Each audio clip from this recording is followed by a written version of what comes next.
Oficialista Darío Pérez, líder de Liga Federal, muy bienvenido. ¿Cómo le va? Mucho tránsito, decía, Sí. para llegar aquí al canal. Impresionante. Médico de profesión, sigue ejerciendo la medicina, me contaba. Sigo ejerciendo. ¿Le parece que es saludable eso de no volcarse únicamente a la política, sino continuar con una profesión en paralelo? Y te permite tener un cable a tierra, que la gente te cuente cosas que de repente cuando estás en política no te cuentan. Saber que hay gente que de repente no se puede comprar los medicamentos. Te mantiene la llaga viva de una cantidad de cosas, pero sobre todo los pies en la tierra. Así que sigue recibiendo, le atiende gente en Maldonado. Sí, yo trabajo en la ciudad de San Carlos. Trabajé hace 30 años que soy médico ya. Y no quise dejar también para no depender de la política, porque mucha gente que se encuentra en la edad media, digamos, y empieza a depender de su salario, entre comillas, de la política, después se siente como atada a no decir exactamente lo que piensa y lo que quiere, lo he visto. No voy a decir quién, pero lo he visto. Que de repente piensan de manera diferente, pero ya están en el baile y bueno, y yo quise ser independiente, toda la vida lo he querido. Valoro la libertad en forma especial y por lo tanto mantuve mi profesión también porque la amo, por supuesto. ¿Cómo le cae esta noticia de la confirmación esta mañana de esta segunda planta de UPM, la inversión más grande en la historia del Uruguay? Tengo como el hemisferio izquierdo y el hemisferio Sentimientos derecho. Encontrados. Sentimientos encontrados. Por un lado, es muy importante para el Uruguay, y pensando en el tema del empleo, lo que se va a generar por lo menos durante 5 años. Y la inversión que va a significar. Por el otro lado, a pesar de que esto ha sido una decisión de mi gobierno y de mi partido acompañar este proceso, tengo dudas que solo el tiempo las va a disipar con respecto a la ecuación económica, es decir, todo lo que tenemos que poner como Estado nacional para que esa inversión se desarrolle o venga a aterrizar al Uruguay. Y por el otro lado, otra cosa en la que considero que estamos bastante dormidos los uruguayos, que tiene que ver con el tema medioambiental. Porque realmente, si bien somos un país en que el agua abunda, últimamente estamos encontrando que tiene diversos grados de contaminación, que realmente debería de preocuparnos mucho más de lo que nos preocupa. Me parece que estamos dormidos en el tema medioambiental. ¿Cree que este gobierno en este tratado que ha hecho con UPM no ha puesto las condiciones suficientes, por ejemplo, en materia medioambiental? Mira, yo no dudo en cuanto a los controles. En cuanto a garantías, digamos, en ese sentido. En el caso de UPM1 se hablaba, si se miraba del lado argentino era una cosa, y una vez hechos los controles, esos controles, yo creo que la tecnología moderna ha mejorado enormemente, pero existen una cantidad de condiciones alrededor. Y la cantidad de agua que se va a utilizar para la producción de pasta de celulosa, que realmente a ojo de buen cubero uno por lo menos le prende las alarmas, ¿no? Bien. Bueno, ya veremos, esto es por el momento el anuncio de la confirmación, pero para ir avanzando en otros temas, ya estamos ahora pensando en octubre, de todos modos, es un buen momento para un análisis de lo que ocurrió en las internas, y usted fue bien claro y dijo: en esta interna del Frente Amplio le faltó sal y pimienta, ¿no? Poca discusión, pocos planteos de diferencias entre los precandidatos y ahora, bueno, finalmente la victoria de su candidato, que es Daniel Martínez. ¿Está preocupado de cara a octubre por las elecciones para el Frente Amplio? Las elecciones internas para las constitucionales, digamos, para el Frente Amplio nunca han sido. Nosotros tenemos más instancias democráticas, dentro de 2 años vamos a tener de nuevo una elección. No la sentimos de la misma manera, o no la sienten los frente amplistas de la misma manera que de repente la siente la gente de los partidos fundacionales, otros partidos que tienen disputa interna. Pero sí me dejó preocupado porque hubo una disminución con respecto al anterior de la cantidad de votantes de 50.000. Eso puede hablar de cierto estado de humor con respecto a nuestro Frente Amplio, porque la gente no va porque no tiene ganas, porque está enojada por esto, por lo otro, por aquello, pero no fueron. Y también la disposición interna que se dio de ese voto puro y duro de la estructura, yo te diría casi de la estructura, en el que siento que se desbalancea un equilibrio que es absolutamente necesario para el Frente Amplio, y es que los llamados, entre comillas, sectores moderados hubiesen tenido una mejor performance electoral, porque me temo que el aumento o el desbalance de nuestro Frente Amplio en el sentido de determinados grupos puede hacer peligrar el Frente Amplio tal cual lo conocemos, ¿no? O sea que la parte más como centro del Frente Amplio es lo que usted ve que está más en peligro. Sí. Serían los más desencantados. Yo quiero aclarar esto porque me interesa particularmente para los Frente Amplistas.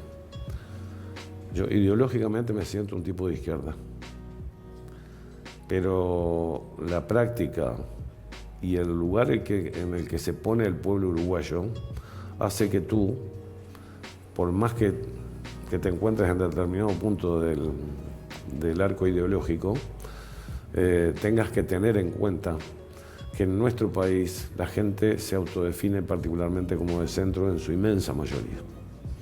Si tú hicieras una gráfica, verías que hay la misma cantidad de gente que se define de izquierda que de derecha, más o menos los mismos de centro-derecha que de centro-izquierda, y una gran masa central que se autodefine como de centro.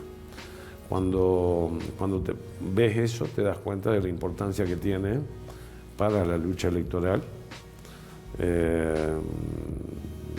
que el Frente Amplio tenga determinada conformación, ¿no? Entonces sí me preocupa que aquellos sectores llamados moderados tengan la fortaleza suficiente para mantener determinado tipo de equilibrio dentro del Frente Amplio. Fue muy crítico y lo hizo con Nicolás Núñez, que ya también va a estar preguntándole, sí, con sus declaraciones respecto a, no la fórmula, porque usted acompaña la elección de Graciela Villar como vicepresidenta, pero el descarte, digamos, de Carolina Cose, que era una de las posibles candidatas, usted lo dijo en términos muy duros, ¿no? Asoció a Cose con una persona que no despierta emociones. Habló hasta de un calificativo, ¿no? De una asociación con heladera para referirse a su persona. Cayó muy mal, además, en grandes sectores del oficialismo. Te agradezco que me permitas explicar eso. A ver si puede explicar un poco más qué quiso decir con fue eso. una forma sintética y simbólica de caracterizar a alguien que se autoproclama como candidata a vicepresidenta y que se presenta diciendo de la compañera que fue elegida: te voy a tener que googlear. Y esto no es gratis, no se trata así de la gente. Y en todo caso, lo dije con algún colega tuyo en alguna radio, vamos a imaginarnos un partido de fútbol en el que hay un jugador que se mueve medio torpemente, ¿no? Que no es muy ágil, que no tiene reflejos, y tú de la tribuna dices: heladera, es una heladera, por favor, sáquenlo. O ¿qué es una heladera? Algo cuadrado y frío, que no te despierta emociones. Y cualquier persona sabe, que esté en política o que se interese por saber cómo define las personas la decisión de voto, sabe que solo el 15% lo decide por cuestiones racionales. Todo el resto de la población lo hace por cuestiones emocionales. Entonces, si yo quiero vestir una fórmula que sea potente, etcétera, etcétera, no puedo poner a alguien que no genera emociones. Y fue en el sentido de la conformación de la fórmula o de la potenciación de la fórmula. Después hay gente que gusta, en política, de hacerse la víctima y tirarse en el suelo para decir: ah, mira, pobre, lo que hicieron, por favor. Vamos a ir con Nico Núñez porque, de hecho, en el contexto de una de las entrevistas que le hizo en radio en su programa, usted hablaba justamente de Cose como una persona que no despertaba emociones. Adelante, Nico. Pérez, ¿qué tal? Buen día, ¿cómo le va? Buenos ¿Cómo días. anda? Bien. Haciendo referencia un poco a lo que dejó esa entrevista, que, bueno, de alguna manera en el Frente Amplio sacudió un poco la interna. ¿Recibió algún tipo de comentario? ¿Hay en el Frente Amplio una decisión de dar vuelta a la página, dejar atrás lo de la interna y eventualmente qué es lo que hay que hacer para, usted ha utilizado el concepto de reenamorar al Frente Amplista? Es decir, después de decir algo así, ¿cómo se hace para dar vuelta a la página y seguir adelante? No sé cómo se hace para Si hay que ser hipócrita y cínico y actuar en forma políticamente correcta, que no siempre significa ser correcto, bueno, entonces capaz que la política no es para mí y en todo caso el pueblo me pondrá donde me tenga que poner en las próximas elecciones. Porque se dicen muchas cosas en los pasillos o en la pulpería y después no se dice en la comisaría. Entonces nadie me ha podido decir cuando he hablado, lo que dice este loco no es cierto. Dice, capaz que no le gusta la forma en la que lo digo, pero que no es cierto.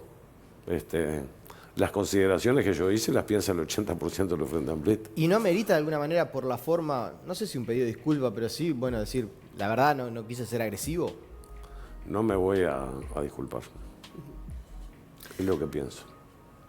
Ahora, ya denominado como el diputado rebelde dentro del oficialismo y un poco atado a la pregunta de Nicolás, hay tensión con el Frente Amplio.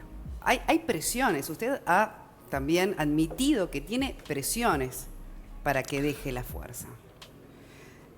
¿Cuál es la realidad de esa situación de Darío Pérez dentro del Frente Amplio? Yo te voy a decir que en realidad muy pocos compañeros se acercan a decirme algo, porque en realidad, como te he dicho, puede que no guste la forma en la que lo digo, pero nada pueden decir sobre el contenido de lo que digo. Entonces se hace difícil que alguien se acerque y me dice, che, Darío, en todo caso me dicen, che, loco, no seas tan fuerte. O sé más políticamente correcto. Pero yo me pregunto por qué tengo que ser de manera diferente. Si con la verdad no ofendo ni temo, o por lo menos lo que creo que es la verdad. Pero ¿qué pasa no con el creo que tenga proyecto que de un cambiar. gobierno que lo pone también en el lugar que lo pone como diputado por esa fuerza política, cuando no se acompañan las propuestas que Mira, quiere? yo he acompañado el 99,99% de los proyectos de Frente Amplio. Cuando no he acompañado es porque no he encontrado, por ejemplo, una coherencia ideológica. Como por ejemplo cuando no acompañé votar las maniobras UNITA después de 25 años de haber criticado las maniobras UNITA. Como por ejemplo el impuesto a los militares, porque era eminentemente... A las jubilaciones. Claro, era eminentemente inconstitucional. Y si tenemos dos referentes históricos extraordinarios del Frente Amplio que especialmente le dieron una particular importancia a la Constitución, son Artigas y Sereñi. Yo no me he apartado en ningún momento de lo que es el ADN o el lineamiento histórico del Frente Amplio. Capaz que se han apartado otros. Ahora, sobre las presiones que yo le preguntaba y sobre el clima de tensión, ¿está solamente reflejado en ese tipo de sugerencias a su persona de modere su discurso, modere su postura? Afectivo. ¿O hay cosas más fuertes? Es más que nada afectivo. No te saludo, te miro mal, no te integro en una reunión, no te llamo a una reunión. Es más de ¿Y ese la sanción tipo que le aplicó el Frente Amplio ya está superada? Digamos, Sí. ya se levantó, ya participa del plenario, pero lo superó, digamos, en lo personal. Sí, es que casi que ni la tomé en cuenta. Yo te digo lo que siento. No la tomé en cuenta la sanción, porque uno es un adulto que cuando toma una decisión sabes que pueden venir las consecuencias. Y cuando la tomas, porque como decía el general Sereñi, tienes que ver el día después, cuando la tomas, ya sabes que va a pasar determinada cosa y te haces cargo de ello o no te haces. Bien. Yo me hice cargo. Vamos a Leonardo Lorenzo, que también tiene una pregunta para usted. Buenos días, Darío. Buenos días. Usted decía recién que de alguna manera había molestado el hecho de que Carolina Cose hablara de Graciela Villar, cómo la tengo que googlear, y que de alguna manera eso te llevó a hacer la comparación de la ladera, más allá de la explicación, etcétera. Ahora, la propia Graciela Villar fue la que ha dicho frases como, por ejemplo, comparar a Manini con Hitler y otras cosas bastante incomprobables también. ¿Esto tampoco te hace ruido, más allá de que además, obviamente, vayamos a un próximo gobierno de absoluta negociación? Creo que una cosa de repente es un discurso hecho en determinado lugar y para determinado público, y otra cosa es la actitud. La compañera Graciela Villar pertenecía a un sector moderado del Frente Amplio. Que ella tenga de por sí un discurso combativo, son dos pesos aparte, pero en realidad su procedencia, digamos, ideológica es de un sector moderado y creo que Daniel Martínez tuvo en cuenta eso, teniendo en cuenta la necesidad que tiene el Frente Amplio de abarcar un mayor electorado. No comparto lo de comparar a Manini con Hitler o cosas por el estilo. Me parece que todo ciudadano o grupo de ciudadanos que se quiera presentar dentro de las reglas de la Constitución y la República tienen derecho a hacerlo. Y no me gusta calificar así de esa manera. Creo que en el Uruguay no hay demasiados extremos en política y que casi todo tiende a quedarse medio como en el centro, Ahora, porque somos una sociedad amortiguadora que no tolera ningún extremo ni el otro. ahora, usted también dijo que el Frente Amplio se había embretado con esto de una fórmula paritaria. ¿Cuál hubiera sido para usted la fórmula ideal? No, Sabiendo que apoyaba a Martínez. no tengo, decía, algo, una persona en particular.